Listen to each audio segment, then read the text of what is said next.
On this episode of Launch Stories. Start with a very, very clear sense of mission. Like, well, why are you doing what you're doing? Why does it matter? And why should people care about it? And it doesn't have to be screening everyone for cancer, but it has to be something that you feel very, very motivated by personally. Welcome to Launch Stories, the global startup podcast. I'm your host, Zoltan Vardy. The Launch Stories podcast gives you a taste of what it takes to launch a global startup. Listen to founders share their personal ups and downs, their professional wins and losses, and the lessons they've learned along the way to building an international company. You'll also hear from accelerators and investors that support entrepreneurs along their journey around the world and what they think is the recipe for startup success. So join me on Launch Stories, get inspired, and learn the ingredients of a successful global business.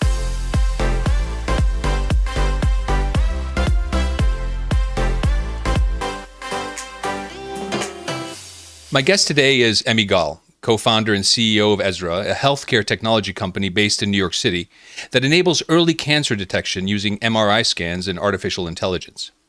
Emi is a truly global entrepreneur. He launched his first startup, Brainient, in Romania when he was just 19 years old. Over the course of 10 years, Emi moved himself and the company's headquarters to London, where he built Brainient into one of Europe's leading ad tech companies. After a successful exit and a 2-year stint as an executive at the acquiring company, Emi returned to his entrepreneurial roots to launch Ezra. I'll be speaking to him today about what he's learned from building a business in 3 very different startup ecosystems and what it means to build a purpose-driven company. Let's listen to Emi Gal's launch story. Hi, Emi. Welcome. Thank you, Zoltan. Love your podcast voice. I've been working on it. Thank you. So listen, it's no secret. We've known each other for quite a while. In fact, I was one of your first angel investors back in Brainient over 10 years ago. And I've witnessed the company's development and your personal development as an entrepreneur and as executive over these years. So I've got one critical question. Do you still wear your trademark red shoes? I don't actually. When I moved to New York, I stopped wearing red shoes. But all of my 20s, I actually wore red shoes. And there's a funny story there, which is that I was going to present to Seed Camp, which is like they were the first investor in Brainient. And I went with my girlfriend at the time, wife now, Sabina, to buy a pair of shoes. And we went to this mall in Bucharest, and we couldn't find anything. Well, it's not easy to find red shoes for men, I would imagine. Actually, we weren't even looking for red shoes. We were just looking for shoes. And we couldn't find anything. And then we walked into this one last store, and my wife saw this pair of red loafers. And she was like, "You got to wear those." And I was like, "No way I'm going to wear those at an event." But I did, and presented at this event. And then an investor came to me after the event saying, "I couldn't remember the name of your company or your face, but I remember you wore red shoes and I wanted to look for you. I found you."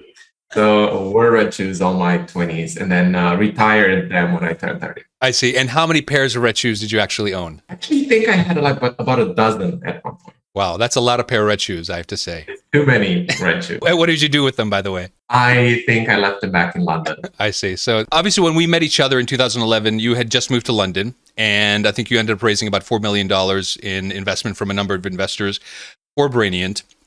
And you built a company that eventually had about customers in some 20 markets in Europe. Thinking back to that period, what was the most difficult obstacle or challenge that you had to overcome to build an international multi-market company? I think there were 2.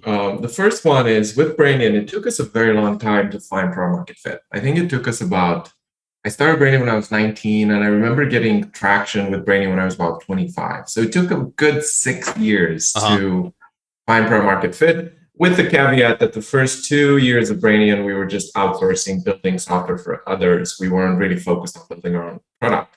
Right. The first thing was just finding product market fit was super hard for Brainient. It took us a very long time. But in the end, we got it, which is great. The second challenge was that, especially in Europe, when you're doing sales in different markets, you have to personalize the sales approach for each market. You have to hire local folks who understand the market dynamics, have relationships in that market, which wasn't obvious to me when I was building Brainient. I thought, I speak good English. I could go anywhere and sell.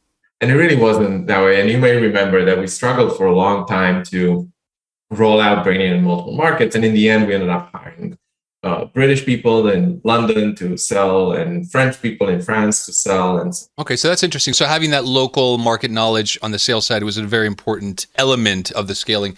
Is there anything that you could have done in retrospect differently to speed up the product market fit process? yes, I think we could have iterated much faster. I was very kind of stubborn on the type of product that I thought people would want.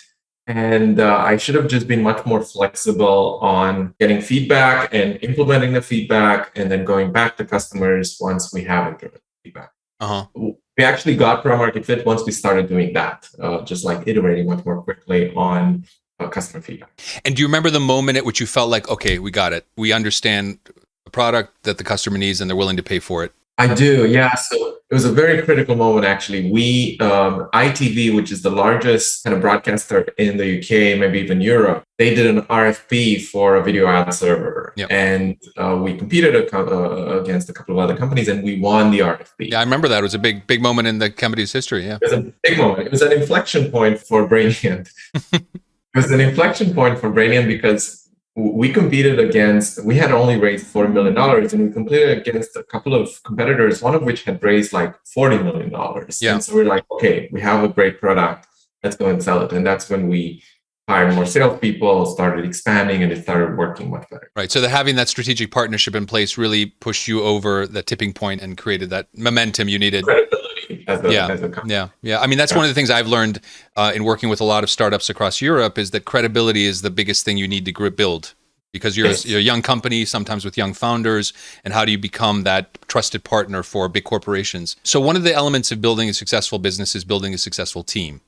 And I remember that over the course of the time you built Brainient, I mean, it never grew to a very big team, but there was a time when you brought in a couple of senior people and they were integrated into the leadership of the company. Some worked, some didn't. What was your learning from that experience? I went through a number of people until found the right kind of leadership team to grow Brainient. And the biggest learning from that whole process, and the whole process of building that leadership team took a good 2-3 years, was hiring for culture, hiring for people who see the world the same way I see it. And and that's hard to define. It's kind of like you just, as a startup, you just need to spend a bit of time trying to understand what your culture is like, and then hiring people who are culturally aligned with those values. Didn't do that at Brainient, didn't know to do that at Brainient. And so we struggled for quite a while to find the right form for our leadership team. In the end, we did. And when we found a good leader on the revenue side, Jonathan Lewis, who it was an incredible hire at Brainient, who's now running essentially Brainient, called Teeds Studio at Teeds. Okay, that's interesting. So you stuck with the company then after the acquisition? He stuck with Teeds, yeah. So he is essentially the general manager of Teeds Studio, which is like a Brainient rebranded. Right. And took a few years to find Jonathan, but once I did, it was just perfect cultural fit, and he integrated into the team really well. And the rest is history, as I see. So you mentioned Teeds. So I believe that exit happened in 2016. Correct? Correct. And Teeds, for those of you who don't know, was one of the clients of Brainient, right? And one of the largest kind of video marketplaces in the world at the time. You actually spent 2 years with Teeds after the acquisition to run the newly rebranded Brainient Teeds Studio. How do you remember this period, and what was it like to become an employee after being an entrepreneur for so many years? It was interesting. It was the first time I was an employee because I started Brainient, when I was in college, and then I just spent all of my 20s building Brainient. Teeds is like an incredibly well-run company. They were doing, when they bought Brainient, they were doing about $350 million in annual revenue. They're now somewhere at around $900 million. And so, wow. Big growth. A huge growth. I'm pretty proud of the fact that a lot of that growth was catalyzed by the Brainient product, because Teeds, before Brainient, they were selling mostly to video advertising agencies or advertising agencies. With Brainient, they started being able to go directly to the brands, which kind of catalyzed the growth of the company. I spent 2 years, and my biggest learning was how focused on growth the leadership team of Teeds always was. Like, every single day, the leadership team woke up and they were like, okay, how's growth doing? What are the leading indicators? How do we get bigger? How do we get bigger? How do we get bigger faster? How do we grow? That was a big, important lesson for me, because with Brainient, I was much more focused on product. I was much more focused on technology, team, etc. And it was interesting to see that at Teads, it was all growth all the time. And how about for you personally? Did you find it difficult to adjust to a system that you hadn't actually created yourself? It wasn't actually. No, I think the Teads culture was very similar to the Brainient culture, and I quite enjoyed spending time at Teads. And if I didn't have this kind of very entrepreneurial urge, I would have probably stayed at Teads for longer, because it was a fun job. I was running Teads Studio about 6 months into my time there. They also made me chief marketing officer for the whole group, which is a very fun role. But I was very keen to start Ezra, and so in the end, I decided to leave and start a new company. Got it. Well, now you are building another business, right? As you Yes. mentioned, Ezra, which is a technology company focused on detecting cancer early using MRI scans and artificial intelligence. Where did the idea for Ezra come from as a business? Yeah, so I had been thinking about cancer for a while. Even while I was running Brainient, I was thinking about cancer, and the main motivation behind that is that I'm personally at high risk for cancer. I have a couple of hundred moles on my body. That puts me in the highest risk bracket for skin cancer. So from a very young age, I had to do biopsies, have moles removed, just have dermatology checks every 6 months to a year. I've always been exposed to the importance of screening. And because of that exposure, I was very interested in the space. And so I think it was like 2014, I started volunteering for a nonprofit in Romania called Hospices of Hope, who they build and operate hospices that care for cancer patients. And then being involved with them, I realized that the main reason why people end up in hospice because of cancer is because they found cancer late. So I started looking at the numbers, started looking at the space, and realized the main reason why people find cancer late is because there's no way to screen for cancer everywhere in the body that's fast, accurate, and affordable. I see. And that was the problem that I set out to build with Ezra, and did a bunch of research, spoke to researchers, doctors, scientists, and landed on a full body MRI powered by machine learning as well. The solution. Interesting.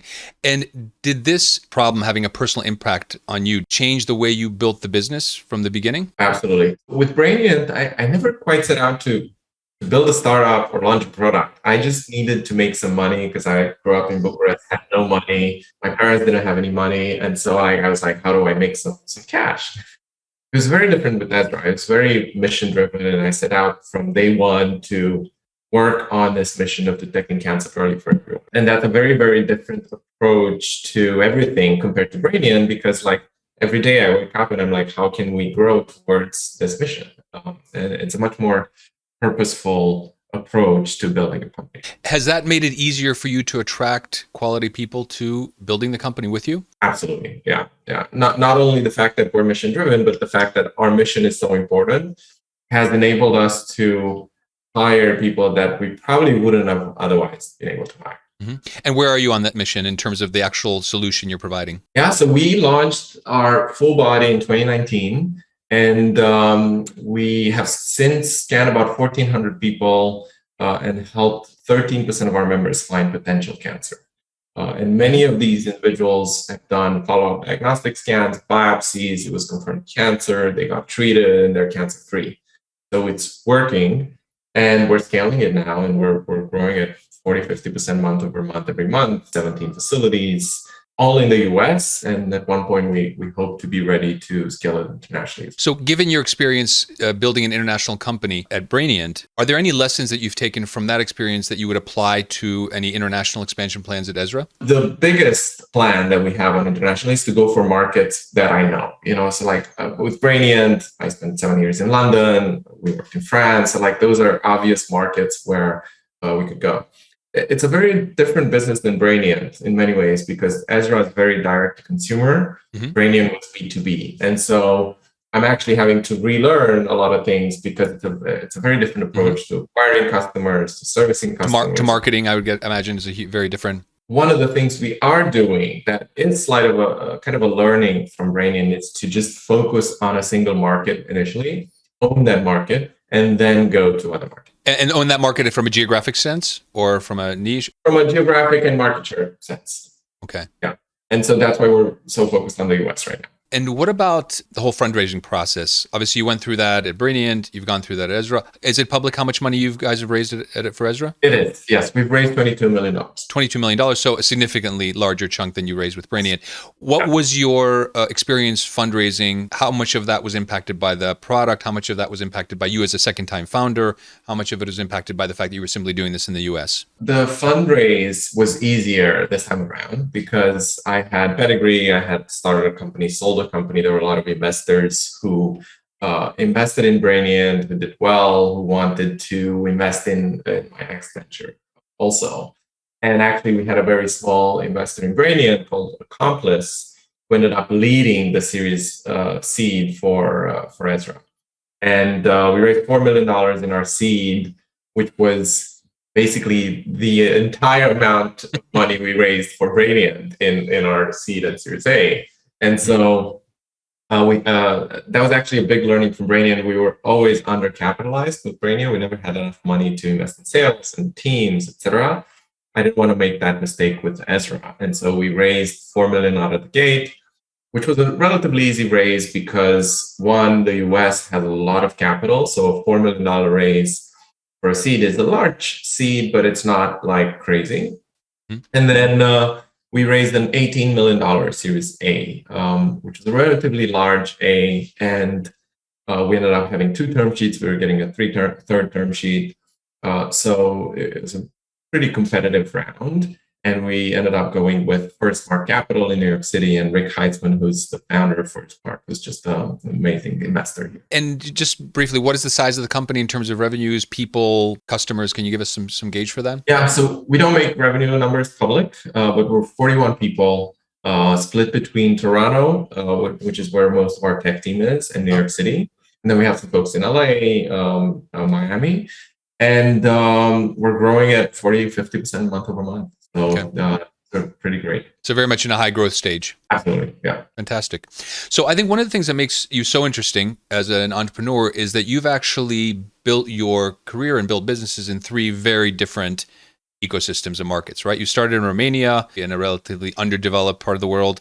You moved to the UK, which is certainly a big step forward in development in terms of cash, but then a whole nother universe in the US in terms of size and scale and opportunity.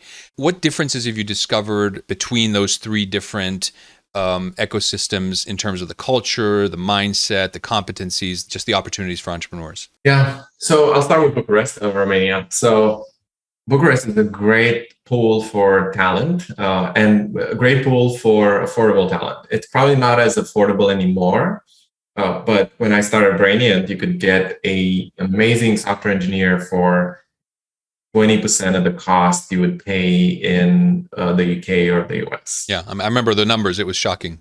It was shocking. Yeah, I mean, we were paying, maybe we had a burn of $20,000 a month for probably like 20 people, you know. That'd be like two software engineers in the US probably, or even less. Oh yeah, less. It would be one software engineer in the US these days. Yeah. So great access to tech talent. However, especially at the time, it's getting better now, you didn't have access to product talent. So like product managers, product designers that just understand how to build tech products. And you didn't have access to investors. So that's why I moved to London. Now, in London, much more access to investors, much more access to kind of customers, product talent, etc. And I actually think London in general is a great ecosystem. It's a great launching pad for Europe. The community is amazing. Seedcamp is there, and Seedcamp is like an incredible engine for startups in Europe. And then when I moved to New York, it's London Square. You know, it's like just so much more of everything: more customers, more product talent, more investors, more capital. More competition, though. At the same time, there's also more competition. So like for any idea, any initiative, there's a ton of competition, and you really have to be really, really good in terms of product and marketing and brand and everything in order to succeed. So it's fun because it's such a large market, but it's also very hard to break through the noise and build something people want that investors get excited about and so on. And we have that with Ezra. And when you have product market fit and a lot of funding, et cetera, it's much more fun to build a startup, like Brainient, where we're like undercapitalized, struggling for a lot of our. The emotional roller coaster you go through as an entrepreneur was the highs are higher and the lows are lower, I think, in Europe, no? Yeah. Well, actually, the highs are high and the lows are low everywhere. And it never gets easier. But it's certainly better when you are targeting a market that's 300 million people, and a lot of them, the Ezra product costs $2,000, so it's not cheap. Therefore, it's good to be in a market where there are a lot of people who can afford that. How do the Americans and the broader startup ecosystem in the US view you as a European, parenthetically speaking, Central or Eastern European entrepreneur? Is that a interesting, unique element, or is that like, what is this guy doing here? No, I genuinely think Americans don't care. It's kind of, if you're a great founder, smart, build a great product that's growing, you can be from anywhere, literally, and you will get investors wanting to invest, and you'll get customers, etc. In many ways, I think the US is more welcoming of immigrants than even the London or the UK, because the US is a country of immigrants, and so I never felt that I was at a disadvantage, given that I was like Eastern European. And now that you've worked in the US, I guess, for 5 years, thinking back at your time at Brainient, I remember it was always a conversation of, well, do we go to the US? When do we go to the US? Should you go to the US? In retrospect, would it have been realistic to do that from the UK to go to the US, or is that it was just a matter of making a decision? Yeah, in retrospect, I should have gone to the US. So I remember vividly December of 2011, beginning of 2012, right after Andre and Credo Ventures led our Series A at Brainient. I went to the board and I was like, I think I should go to the US. And the board at the time dissuaded me from making the leap to the US. And they're like, hey, focus on the UK, build a strong business in the UK, and then go to the US. Which I kind of disagreed with, but had a lot of gray hair on the board, and I was like, okay, these guys know better than me. That was a big learning for me. It's like, if I have conviction about something, I should just pursue it, irrespective of what I'm told by it. So speaking of learnings, obviously somebody who's been through this a couple of times in a couple of different environments, what would you recommend to say, like, what are your top 3 tips for young entrepreneurs who want to change the world? What should they keep in mind if they want to create a successful global business? Yeah, the first thing is start with a very, very clear sense of mission. Like, well, why are you doing what you're doing? Why does it matter? And why should people care about it? And it doesn't have to be screening everyone for cancer, but it has to be something that you feel very, very motivated by personally. I think most founders don't start that way. And for me, for Brainient, it was a mistake. I should have been much more purposeful about how I thought about what company I would start. That's number one. Number two, especially for founders in Central and Eastern Europe, it is start global from day one. Don't build a product that targets your local market, because the local market is going to be exhausted very quickly. And also, if you start with the local market, you end up tailoring the product too much for that local market, it might make it difficult to scale. So that's the second. And then the third one is to be prepared to invest in the startup without seeing any light at the end of the tunnel for a very long time. It took me a decade to build, scale, and sell Brainient. I started when I was 19 and sold it when I was 30. I don't think it's faster than that. Some people might get lucky and have an exit or some insane growth in an IPO within 5, 6, 7 years. But most of the time, it's going to take a decade. So when you're signing up for whatever you're going to go and build, it's important to mentally know that it's going to take 10 years of your life. So you better want to build whatever you're going to build. So for all the entrepreneurs out there, persistence and perspective and a lot of focus and mission to pursue the passion that you've set out for yourself. Emi, thank you so much. It was really a pleasure to catch up with you and to hear about what you're doing with Ezra and to reflect on some of the common past we've had. That's been great. And I want to thank everybody for joining me on Launch Stories, the Global Startup Podcast. We hope you got inspired by Emi's story and you learned some of the ingredients of a successful global business. If you like what you heard, please subscribe, leave a review, and share it with your friends.